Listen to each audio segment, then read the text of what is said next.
It's funny when we say this because people keep asking, how is that? Because I keep praying and I keep thinking, now we need Mass. Unfortunately or not, for those who like Mass, we need Mass. If you don't like Mass, ask for help. We have good people who are good in Mass in this room, so ask for help. So we need to do Mass. Some people recently say we think 70,000. The last update I got was like 70,000 thoughts a day. I don't know how they count this. I've never researched, so forgive me. I just got the information relaying onto you, but we know it's a lot of thoughts. We know. And then a prayer. So it's an easy math, right? 70,000 a prayer. 70,001 thought of I love and approve of myself. If that happens every day. If.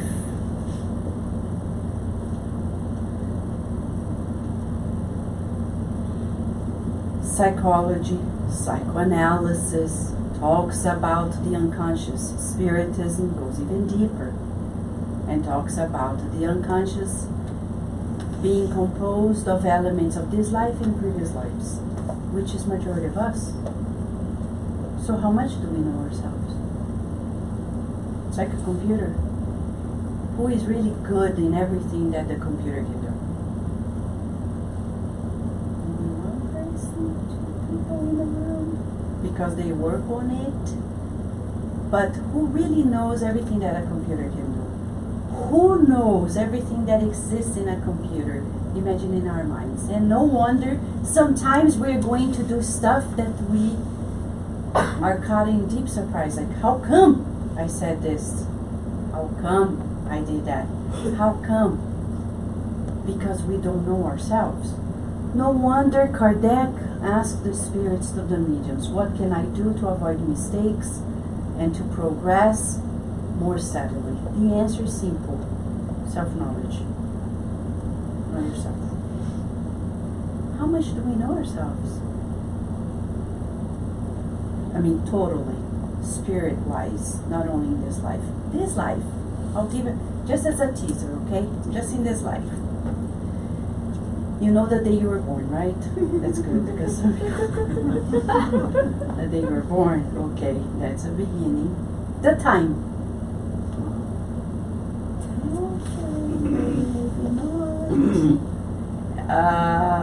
Was it in the morning, afternoon, or evening? You know, you don't know.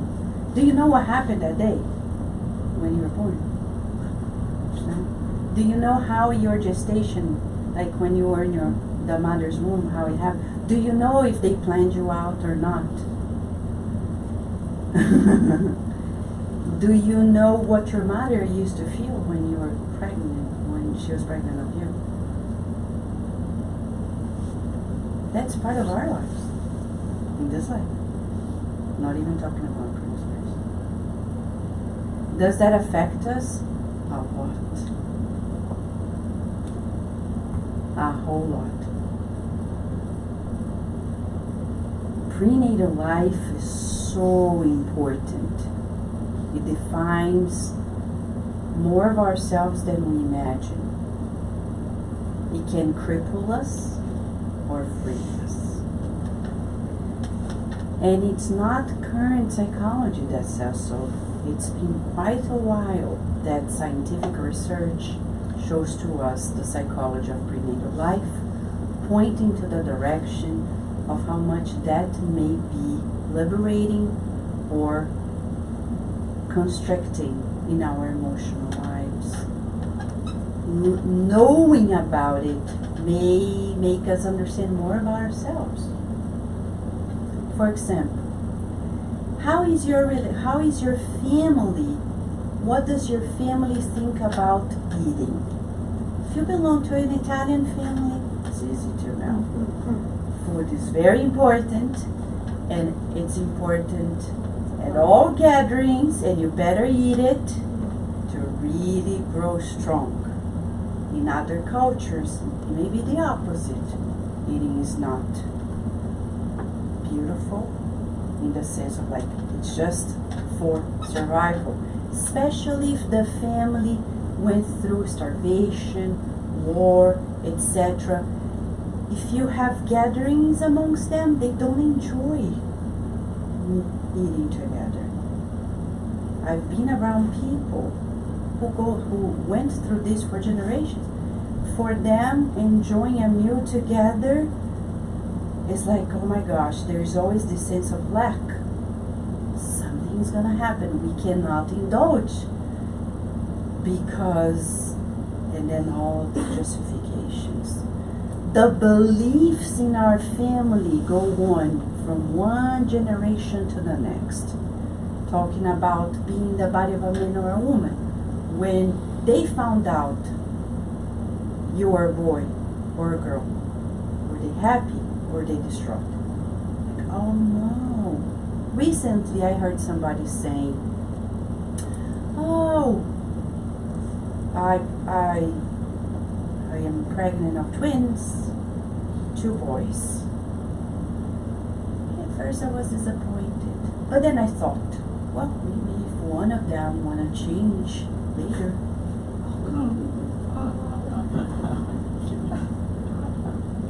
And people think they're thinking things like this is just like, doesn't affect the life. And this is just the unawareness that happens around. I remember when I used to work at the University of Maryland, this technician used to be from Morocco, completely different culture, and she was like 7 months pregnant or a little more. She put her hand on her belly, turned to me and said, do you think that the baby knows what I feel when I'm talking to you right now? I said, of course. Really? Sometimes and then she started speaking about how she's feeling, as if the baby is not feeling anything. It's very tricky to be pregnant, to feel things, and to make sense, to make it make sense to the baby and not affect at our level of evolution on Earth. If you have a relationship with your partner, and then you have arguments, how much of that impact in our lives, and this is just this life we're talking about, and then our childhood, and then what we tell our children. I remember somebody saying, this lady who was like 60 and up, she was already a grandmother, she was having financial difficulties, and we were helping her in a therapeutic session. She said, I remember when I was, she said probably 7, I was with my mother in the bedroom. My mom was, preparing herself to meet somebody who was by the door, and she was super happy that that person owed some money to her. And she made a statement, I hope everybody owes me money, so money's never gonna lack. So she sent that strong message to her daughter without noticing that it's possible that you will experience the lack. Who goes through emotional education in life? Probably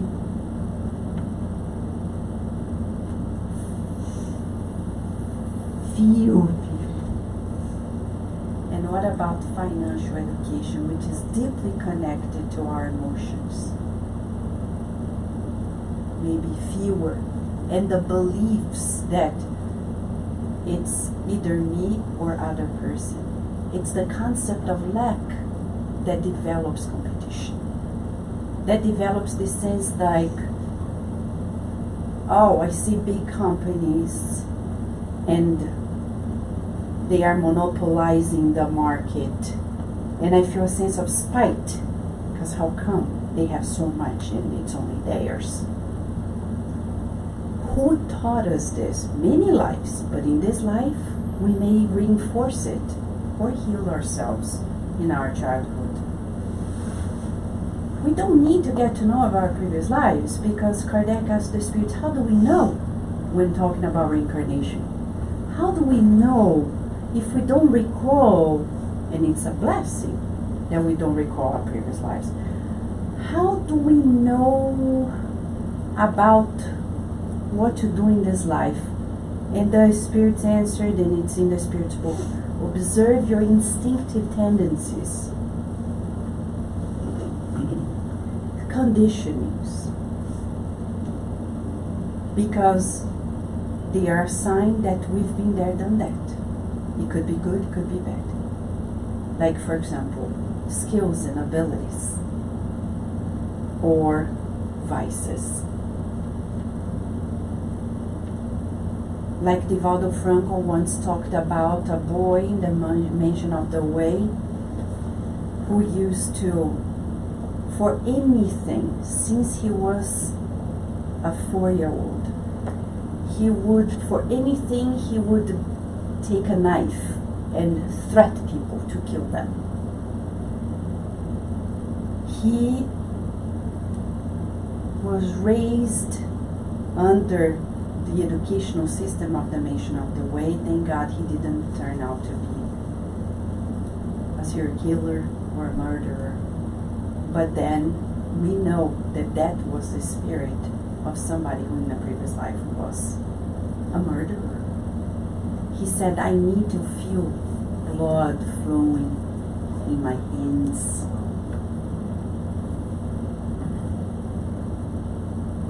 So we parents need to keep an eye. Oh no, it's just because they are so. Like I was talking to a teacher the other day. He said, you know how kids are, right? You know about development. I said, that's not how I see it. We tame it. That's why we educate. If development allows, we go there, educate, discipline. We don't let it loose just because, well, it's part of their age. No. Because if we don't educate now, how we're going to educate them at 18? If it's hard now, at 18 it's going to be 10 times harder. So the spirits say disciplining is the best thing. But for us, how were we disciplined? With a lot of restrictions, right? Majority of us here in this room. And that's why the new generation is letting loose. Because we were so repressed that now it's all about, like, I don't want to feel what I felt with my parents and at school. So we're just being permissive. But how was our education? All about, you can't, now, don't do it. Repressing. So creativity, now, it's like somebody gives us a pen, blank piece of paper and a pen, and we're like, what do we do? As if we're like dumb. Give a piece of blank paper and a pen to any kid. They don't ask you what to do. They do it. So we see the level of our repression. Like, just test. Give to any kid a piece of paper and a pencil or a pen. Don't say anything, just give it to them. Say, here for you. They start. And they invent stuff. When you least expect, they are creating other things. They're taking scissors, cutting a piece of paper. It's a mess. It could be any mess, right? For us, it's like, what do I do?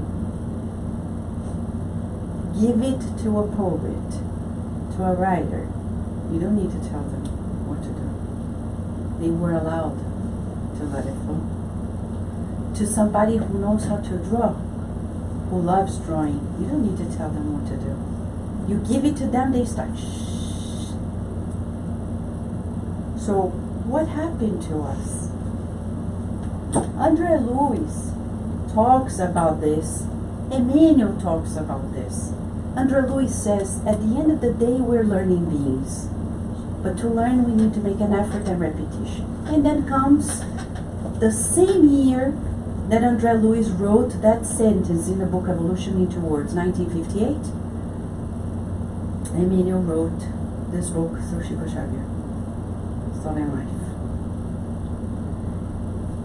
And they match. But the proposal of each book is different. The proposal of this book, very thin, right? One of the thinnest, but one of the deepest. Because as Emmanuel says in the very preface, February 11th, 1958, he says, we were asked by a friend on our spiritual plane whether we have a book that could be adapted to suit the needs of people on earth.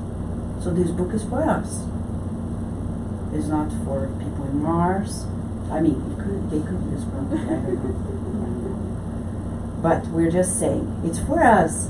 Oh, for the discarnates, yes, but for us, the incarnates, that's why it's materialized. Okay?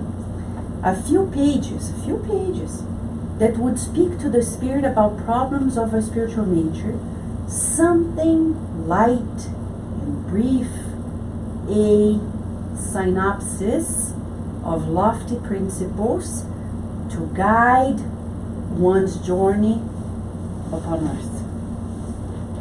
Manual. What do I do? Summary. That's why. And then this book has 30 chapters. Chapters that are like a page long.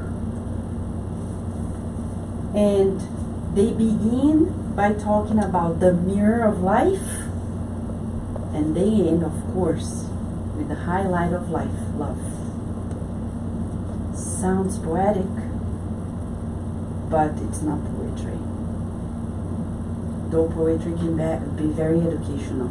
He begins by talking about the mirror of life.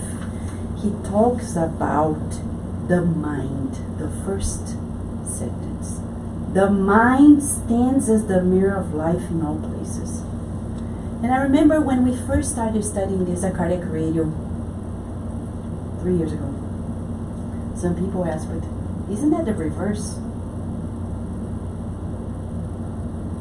No.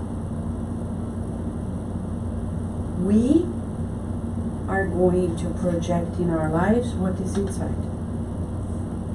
So if I look at people and I'm always seeing something negative, it's here.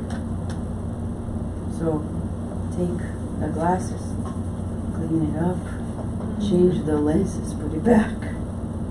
Oh, because if for example, our parents did to us what they could understand, we're doing to our children what we understand, what we can do. And it's going to be perpetuated. So that's why we always say, it's okay to make mistakes as long as we go back and make amends. Like a pregnant woman. What do you do if you're feeling angry and you are gestating a baby? You say, I can't be angry, oh my gosh, I can't be angry. You run away, but it's inside of you, right? You're feeling it. Well, breathe. You're not your anger. We're not the feelings we feel. That's why emotion. It's a movement that externalizes from us. So we are vibrating that, but we can make a choice. Do I want to keep feeling it? Or do I want to change it? And I can tell the baby, I'm sorry. Right now, it's not about you. And you can say it. It's not about you. Mom is upset because this happened, but it's not you. I apologize. And then we can turn it around. Why would God allow us to go through this if there we wouldn't have any remedy? There are ways to remediate, if not to avoid. At any given point. even if our children are old, and right now we realize many things, the voice of parents in a child's mind is so powerful that we still have that influence to say, I will liberate you right now. I imprisoned you with my beliefs, but right now I'm gonna cut it.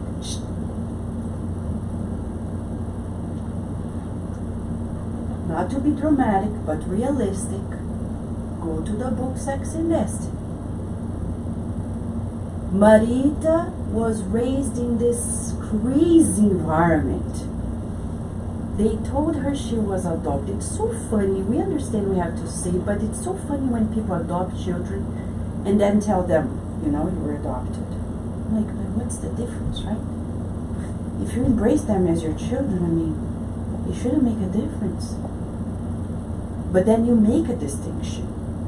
We're not saying not to tell them, but to emphasize, like, remember, it's almost like you are impairing the child, saying, you were not good enough to be raised by your parents. It's like subliminal. And then they grow up in a twisted way, and like, you see.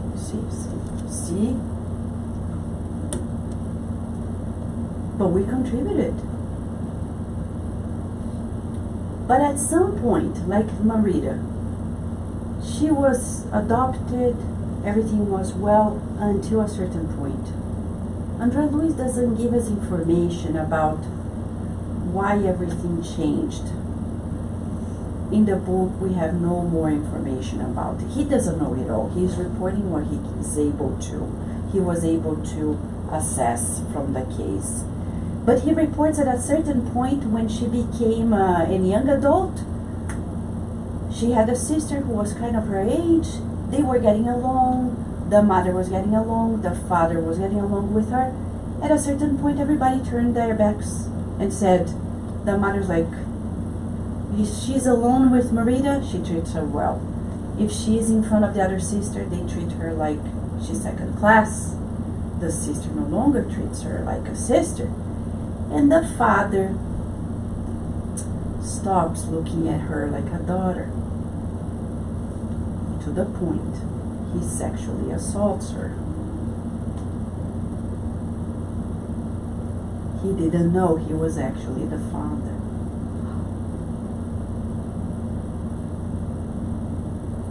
The story is disclosed in deeper details, very dramatic. But that's life. And then when she suffers an accident, the higher spirits ask for God's permission for her to be in a coma for a few more hours or weeks, because they have so much to take care of that is connected to her.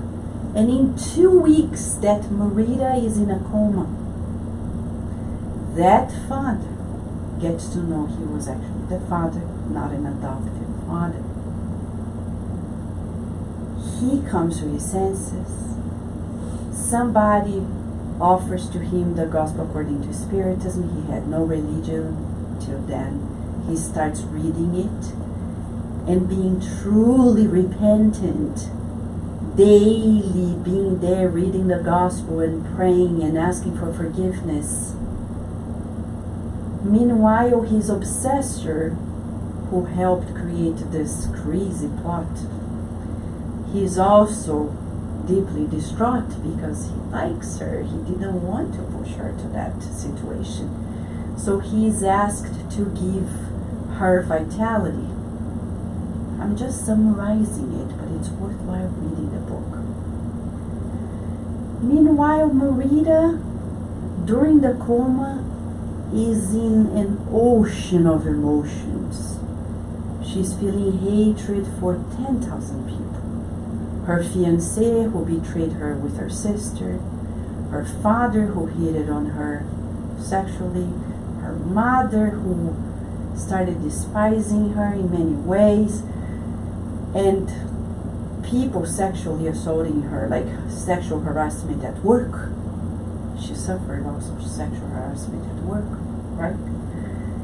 She was feeling like life is not for me. She wanted to commit suicide, but the accident came before she actually incurred in that mistake. During those 2 weeks, with hard work from Andrea Luiz, Brother Felix, the higher spirit of the family, and others, they were able to open many people's hearts in the story, including hers. Right before she discarnates, with the help of Brother Felix, the Father comes and explains everything to her, though she's in a coma, but she's listening. He's explaining to her. And Brother Felix is helping her accept the apology, understand, and forgive. At that moment, the Father cuts the shackles of her belief that she doesn't deserve any good. She finally understands that what people were doing to her was their problem, not hers.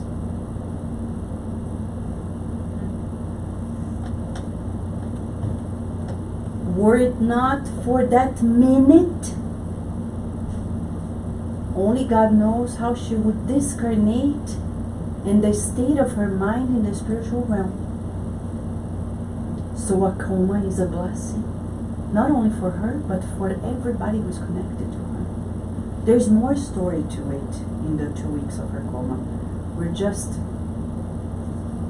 focusing on that angle. But to say, at any given point, a parent has the power to cut the shackles that he put on his own child. No matter the age of this child of ours.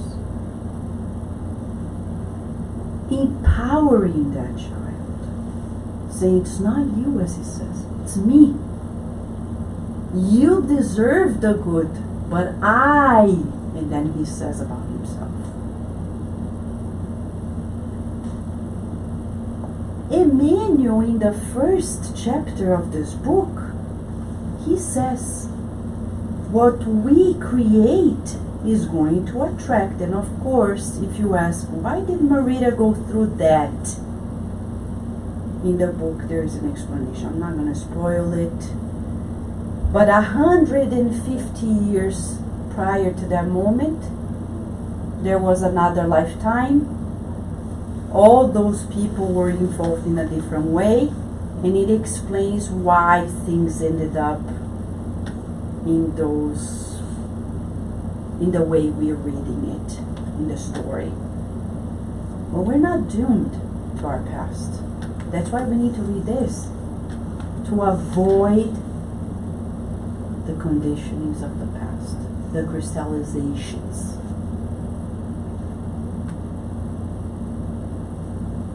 Like a spirit who came to our mediumistic meeting months and months ago, I don't remember when. A spirit who used to induce others to be pedophiles. And if you talk, the counselor talking to the spirit, thanks to the help of the good spirits as well, there was a moment in which he had his moment of catharsis. And he recalled when he,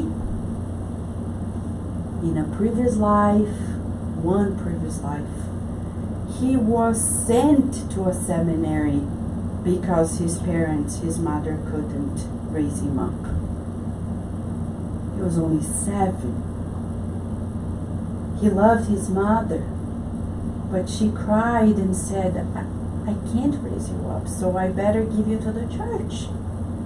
But she didn't expect that giving him to the church would mean destroy him for centuries, because he was abused.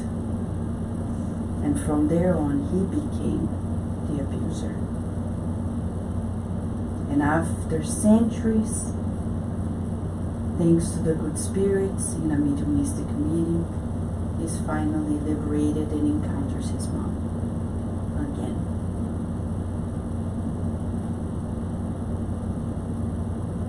He no longer wants to pursue that route. Psychology explains we tend to repeat unconsciously.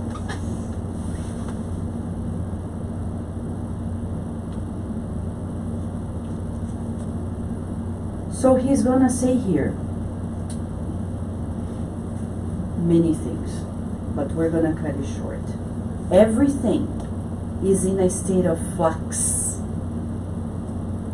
and renewal. We are interdependent, and there's repercussion.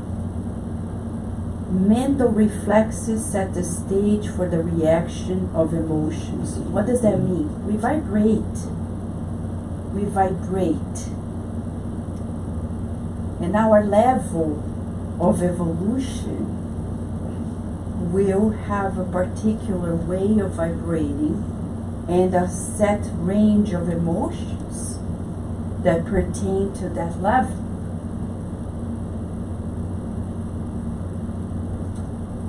Spirits like the Christ level, they don't feel anger anymore, because anger is defense.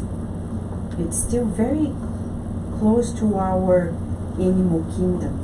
It's defense. Fear is defense. So people say, oh, I feel a lot of fear. That's normal, because on earth, we are interconnected and interdependent. We depend on one another, and there's a lot of unknown.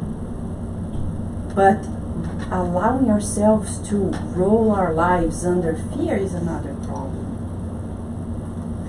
So, emotions create ideas. Our emotions create ideas.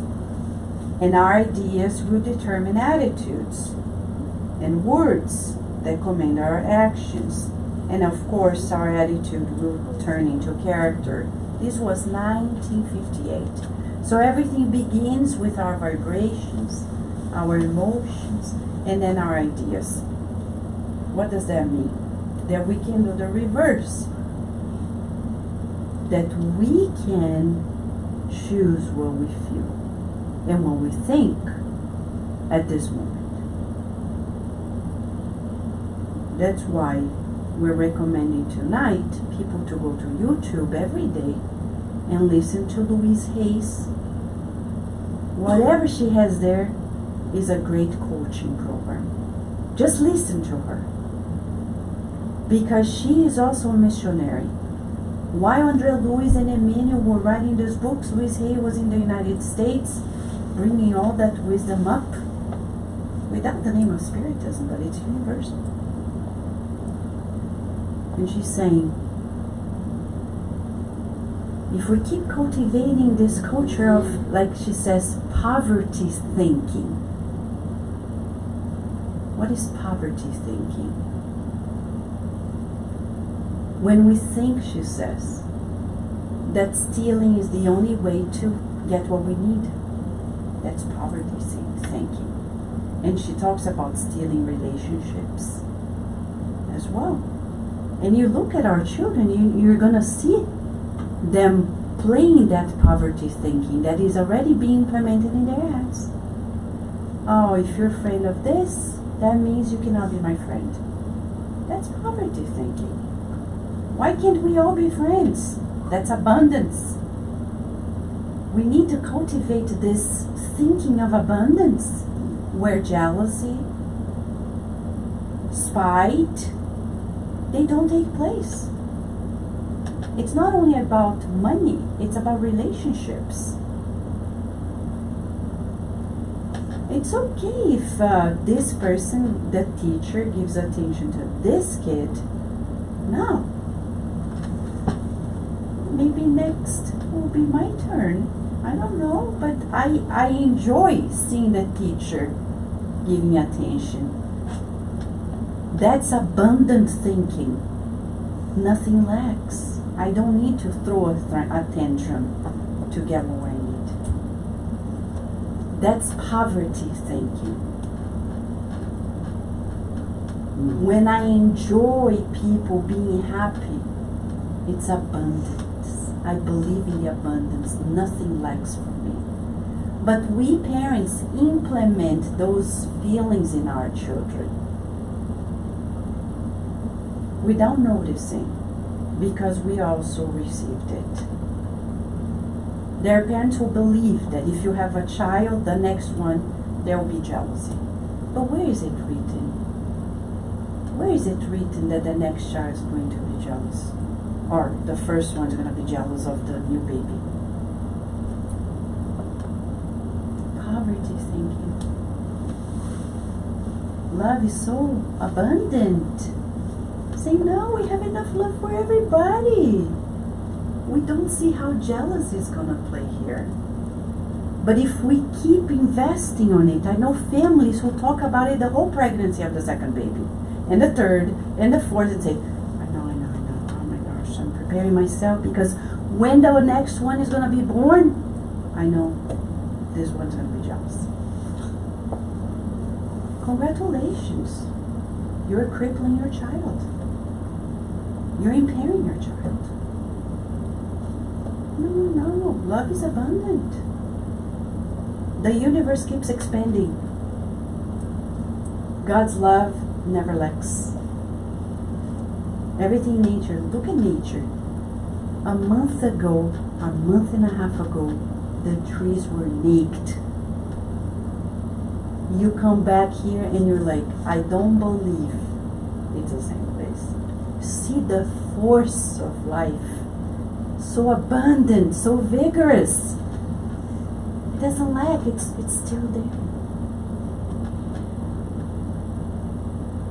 It's always there. So we need to cultivate, and that's what we call faith. Faith. Emmanuel, in a book that we translated recently, Mediumship and Atonement, Mediunidade e Sintonia, he says, seek and you find, teaches the gospel, and we may add, you will do what you wish. But what do I wish? So go watch Aladdin. We recommend.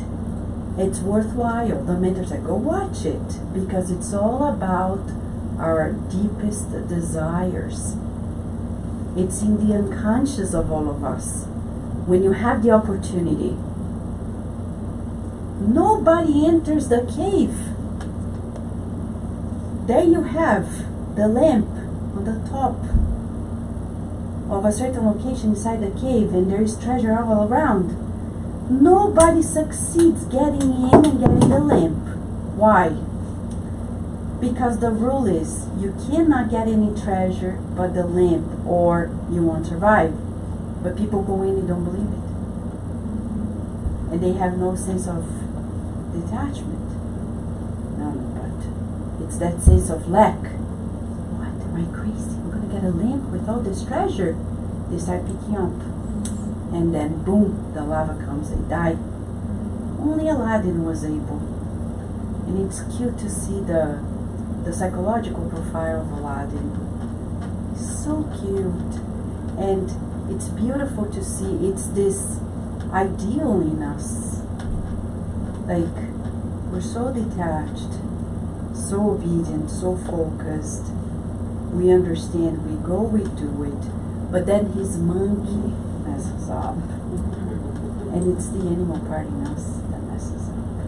It's beautiful to see in the movie when they portray the monkey picking up, because it's the animal in us. It's that part of us that is still stubborn, still the instinctive tendencies. He's so used to steal and and pick up jewelry that when he sees it's like, it's the animal part of us. But Aladdin represents this higher self in us. So he goes in, he gets the lamp, and then there are 3 wishes of 10,000 wishes or 70,000, I don't know how many wishes we have. If we have, what are our wishes? If you have a lamp, Emmanuel is saying, you do what you wish. What? I'll do what I wish, and what do I wish? What do you wish? Of all things, what do you think? Remember in math, when we study the vectors and the resultant, it's like the sum of it all. It's like, that's what we need to find out, where that resultant is going to. Because we have 10,000 wishes, but to see where it's waiting towards, what's our main wish? We need to find out. In the book Action and Reaction, André Luiz discloses to us that our central desire is going to define our vibrational tone. There are people say, no, but I'm praying every day. No, but I am trying every day. But then you go to sleep, you think of money, land, possessions, and you keep browsing Zillow, and to see the prices of the houses. So that's your central desire. It's not everything else you're doing. The current research in psychology, neuroscience, spiritism shows to us, if we want to focus on this, we need to be careful how we prepare ourselves when we go to bed. And we need to do the same with our children. They go to bed and the experimenters say, the last things you do are going to open their door to a good sleep or not.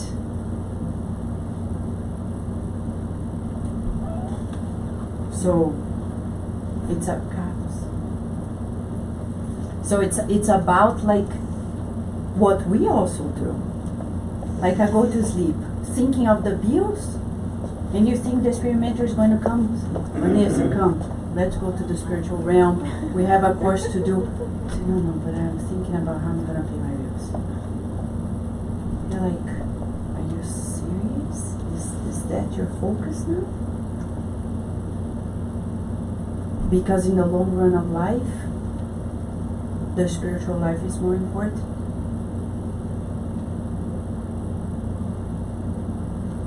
André Luiz was a good doctor to the world. Publius Lentulus was a good senator to the world. In the eyes of spirituality, they failed. It's not what the world approves. We're talking about the divine approval. Though we have a seal guaranteed that we are divine and we're perfect within, we just need to boost that perfection. Like the seed, nothing lacks from the seed. The seed in the tree. Think of an apple tree and an apple seed. You look at the apple seed. Next time you eat an apple, like, look at the apple seed. Like, I can't believe this is going to turn into a tree. Is there a tree inside of that seed? It's like we're in disbelief, but we don't curse at the seed saying, bad seed, you're not in a tree yet. I'm going to punish you because you're not a tree, you're not giving apples. And then the seed is like, but I am a seed, I'm just a seed. The seed is a seed. It's not her duty or its duty to give fruits. So we're perfect right now. But we have room for growth. But to what direction? what is our main wish?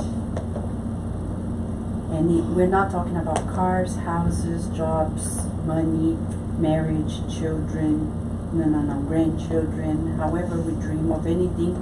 We're talking about behind it. There are people who want a certain title.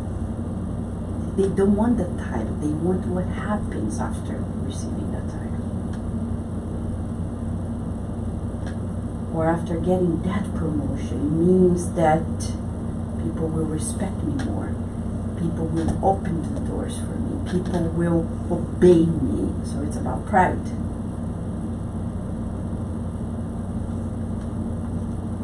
So that's what we're talking about. Is that the wish to be obeyed, to be respected, to be approved, to be loved. According to several different researchers, we all dream of being approved and loved. Right? Why not? But we don't know that we already are. We don't need people's approval. Look at Jesus. How do we know this? Look at the guy da moda. He had the seal of approval by God. He said, God sent me. Nobody got it. And still many people don't get it. They don't understand. Many people today don't understand how somebody of his stature allowed himself to be murdered that way.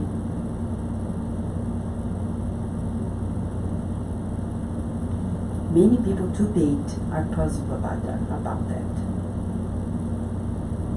Were we in his place, we would say, oh really?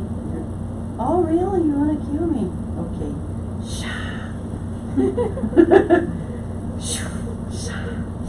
Like the Avengers.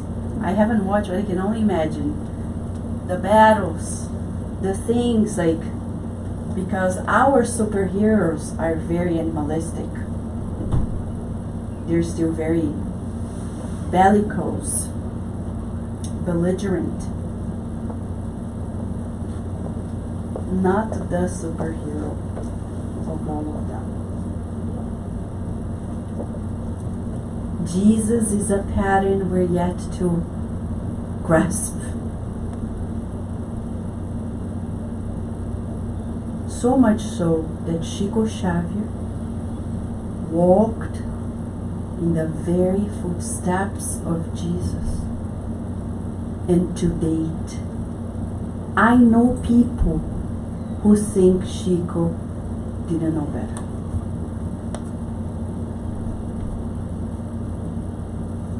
One day I heard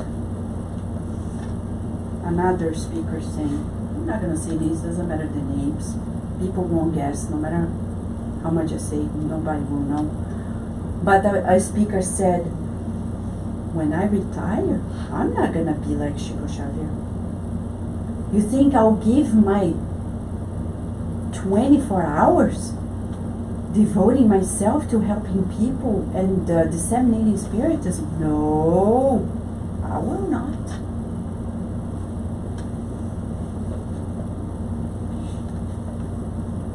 And unfortunately, I won't say exactly what happened, but when the person retired, something pretty bad happened. But I will say, people look at that devotion and think it's stupidity.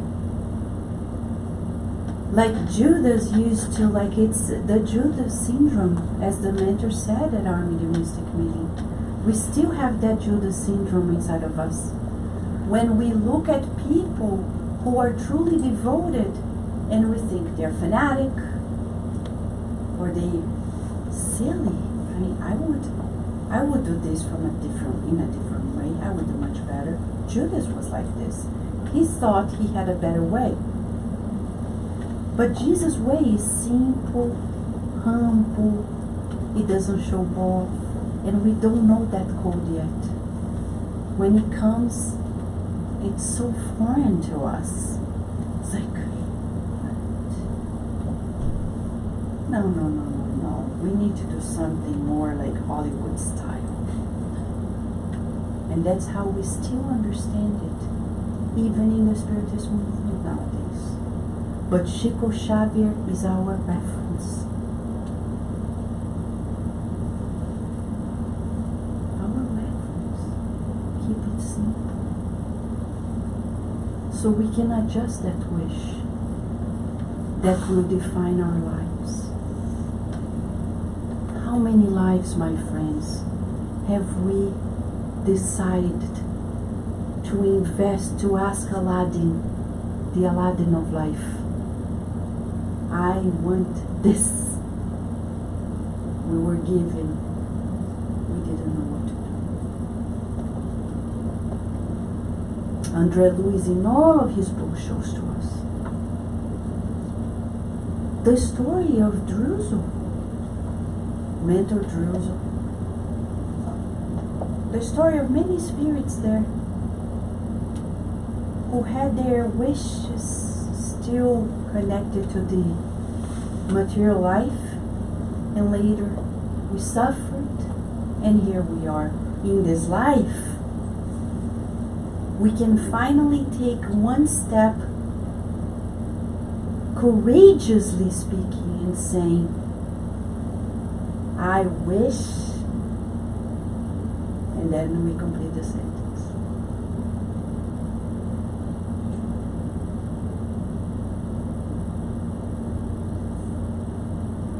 To be useful wherever we are. I wish that I am benevolent. I wish to be kind at all costs. I wish to be sincere no matter the price I pay. I wish to be honest. I wish to be hardworking, even if people think, because there are many people who think that being a hard worker, even doing the works at home, it shows that you're less. I remember at the Spiritist Society of Baltimore, when we used to clean at the end of the services, one day somebody who just became acquainted with Spiritism came to me and said, I don't understand. They told me you're the president of the center and you're cleaning the center. It doesn't make sense to me. Why don't you let them clean the center? I said, but well, keep coming and you understand. No, because when you have, but in our center, that position means you work harder, no less. And it's an honor. It doesn't diminish me. When somebody turns to me and says, I've never done laundry, with a lot of pride, like, oof, I'm just a prince in a throne, never done laundry. I'm like, really? You want to reincarnate to learn it? I will learn it today. Because a pure spirit needs to learn it all, including laundry. I don't know how to do laundry. I don't know how to push those buttons. It's so strange when we hear that. What do you want to do with that pride? Swallow? It's going to be stuck in your throat. So what do we wish? You will do what you wish and then we'll be surprised because we wished things and we didn't know.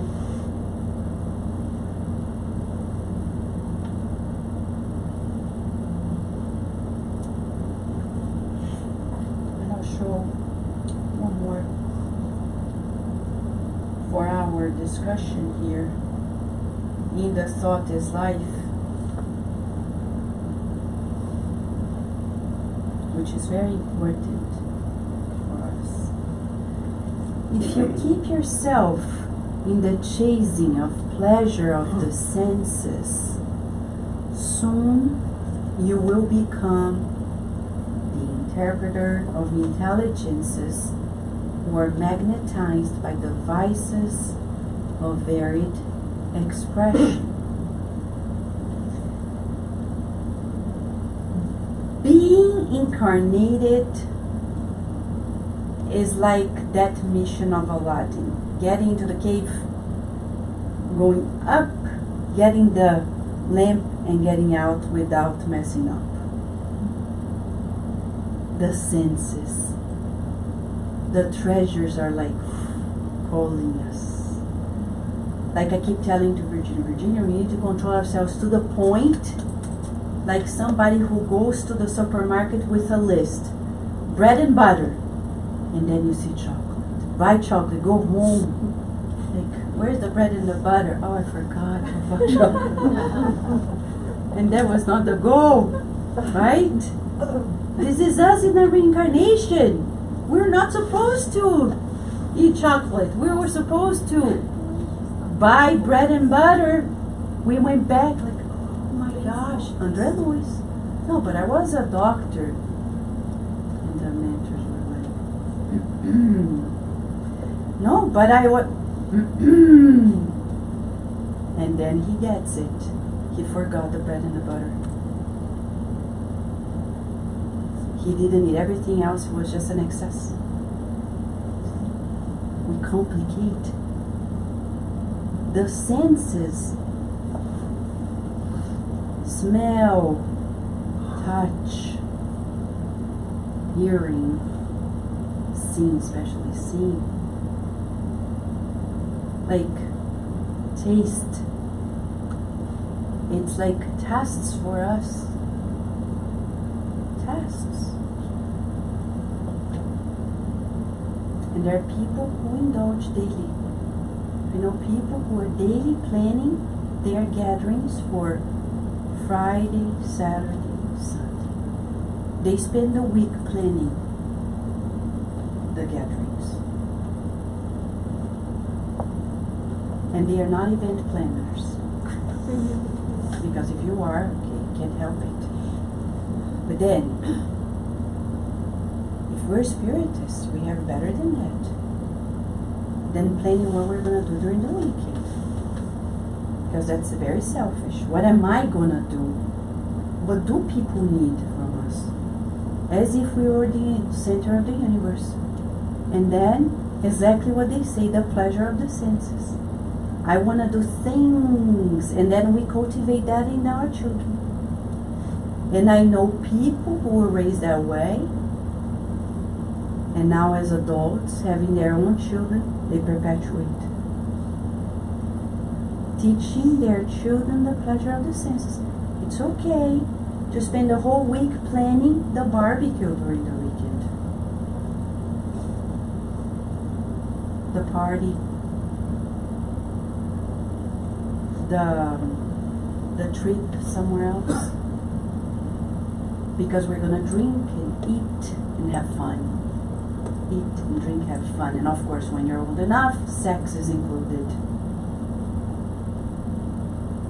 And then, in between, illicit drugs may come up, and other illicit sexual relationships come up. We're not alone anymore. Then we become interpreters of intelligences who like those vices. That's why we need to read the book Sex and Destiny.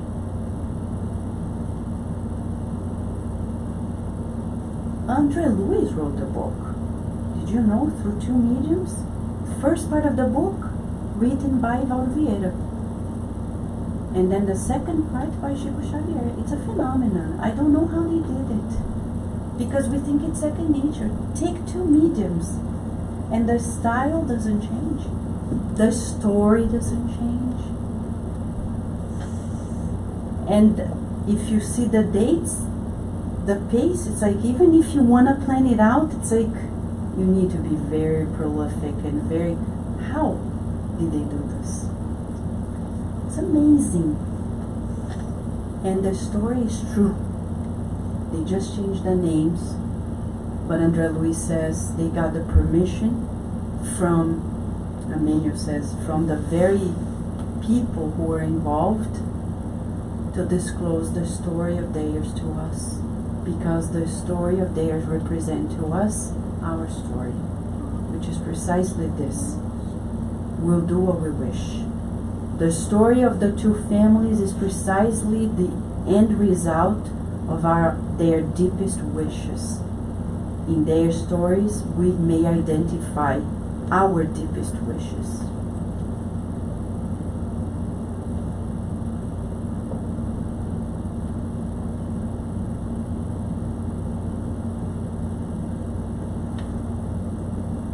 But there's a good side of the story. As we march to Emmanuel's good news, because Spiritism is about the good news. Now we know what to do. However, if you engage in goodwill towards your fellow beings, you have your heart imperceptibly driven by the messengers of the eternal goodness to the service that you can perform in building the common welfare. What does he mean? Summarizing it. Help others. And you won't be alone. You have always good spirits with you. Always, always. Always. Because way before somebody prays, they are already watching us. Like the pharmacist, who is a spiritist, very devoted. He's there. Marita comes in. She's suffering. He doesn't know her. She's crying. She makes up a story about a dog who's suffering. She wants to put the dog to sleep and says, can you give me something to put my dog to sleep? And as a good man, and also inspired by Andrea Lewis, he's like, I know, it's not about the dog, it's her. So he doesn't give her what she wants. He says he's giving it to her, but he says, I'm giving you something so strong. And she doesn't take it. Thinking. You see the story. It's just a teaser for us. That pharmacist, because he's constantly doing the good, is an easy channel to the spirits who are there and whisper to him the awareness of that moment. And that could be us in our work, in the street, in the supermarket, anywhere. Anywhere. Like a few days ago, we were in a restaurant, suddenly here in this area where you rarely see homelessness. And then we're seated. We're barely seated. This woman comes with a card and a tiny baby in her arms. She could barely speak English. She needed help.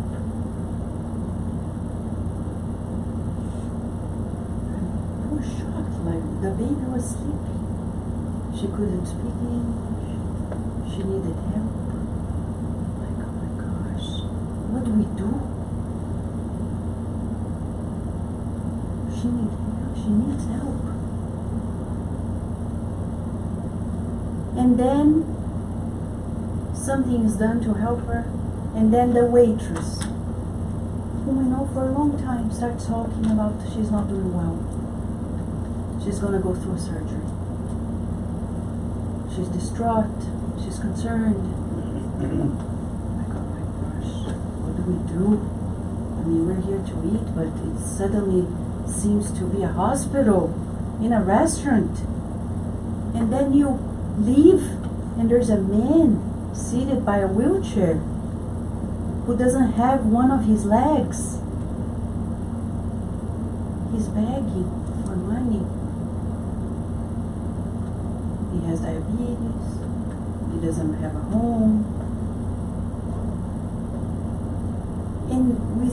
And then some people would say, oh my gosh, let's go home and forget about it. It's none of my problem, right? Oh, how unpleasant. I come to eat and relax, and then all these people bothering me. Hey, the good spirits know. You want to help? They say, go there. To the unthinkable location of a restaurant. If we don't quickly get it, they will have a hard time to find other people who are ready. Because in a restaurant we're distracted. We think waiters and waitresses are robots or slaves to serve us with a smile, good memory, to know everything that we want. And we forget that they are humans, that they have problems. But if we know, the good spirits will count on us, the guardian angels, the mentors. So they say, observe your own way so that you are not heading for problems regarding those who accompany you. And they finalize by telling us at the very end, examine your desires, your wishes. Inspect closely, test the condition of it all, inquire it, watch your own thoughts. Watch.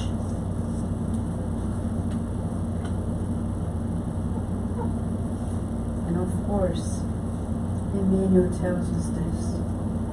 Wherever your heart is, life will await you with the wings of good or the handcuffs of evil.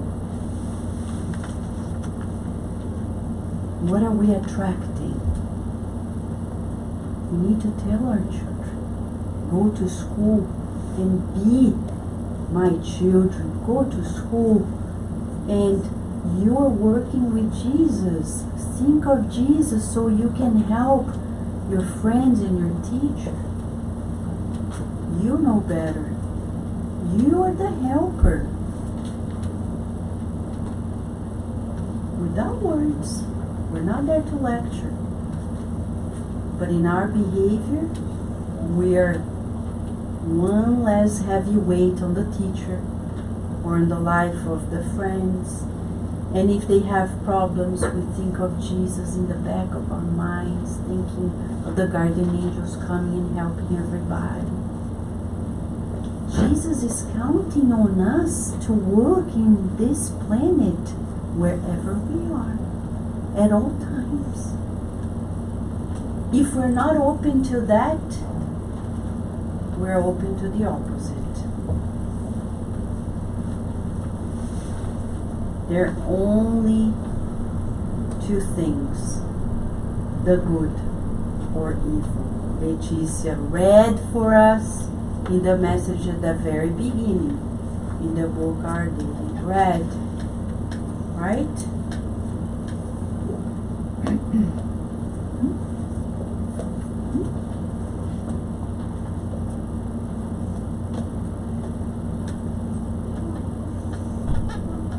We must conclude that each person displays a certain percentage of their diabolical tendencies in the inferior aspect of their personality. Satan thus symbolizes the power that is contrary to the good. That's all it is. It's light or darkness. If I want to be on the good mode, turning it on, light. If I say, no, come on, don't talk about God now, come on. We're just having fun here. I've heard people say that. We're just having fun here. Oh, so that means you want to turn it off. You know what that means, right? Who is going to be with us? It could be our last moment in this reincarnation. When teenagers get together and say, let's have fun. Drinking, drugs. Are you serious? Which kind of spirits do you think will be with you at this moment? Good spirits? And this could be it. It's gambling.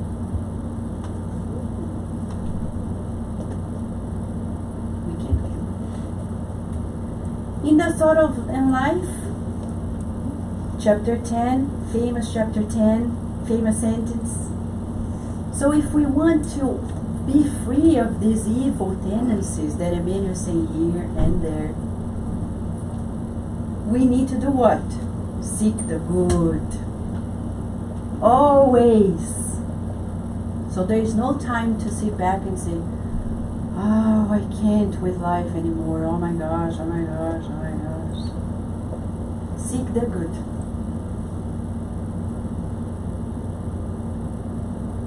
Always. Feel it, visualize it, and mold it with all the resources we can assemble or we have at hand. Everywhere we go. Everywhere we go. So you put in your calendar August 16th to 18th. Our dear friend Geraldo Lemos Neto is going to be here with us for a 4-day work. Here on Friday, he speaks good English. He's going to be with us. Saturday, he's going to give an advanced course on passions. Sunday, he'll be in DC with us, and Monday here on a mediumistic community. Why am I going to say this? Because when we talk about do the good with all the resources we have at hand, we were visiting him. He has been here with us many times. We were there with him this past time in Belo Horizonte for a second time around. And it's beautiful. One of the highlights I want to share with you. I know he's not Sheila Xavier, but it's interesting, it's inspiring for us. We were visiting him at one of his offices where he works in his company. And we got to know that the very office is one of his studios where he records Spiritist programs. On the very desk where he does business transactions is where he records Spiritist programs. What does that mean?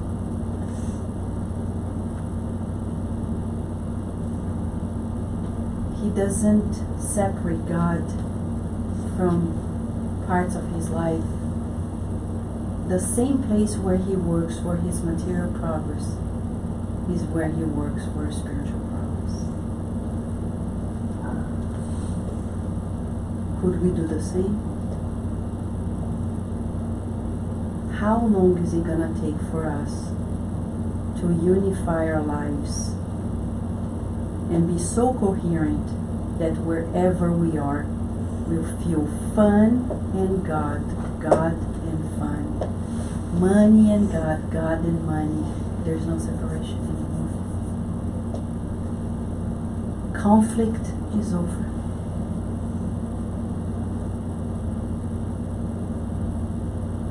And he's a normal guy. And I say normal, like, enjoys life like any of us. But it's an inspiration for us to seek this good wherever we are, including where we work. If our work desk is so coherent with the tenets that we follow, to the point that we're able to sit there and share these teachings with others, no longer we are conflicted.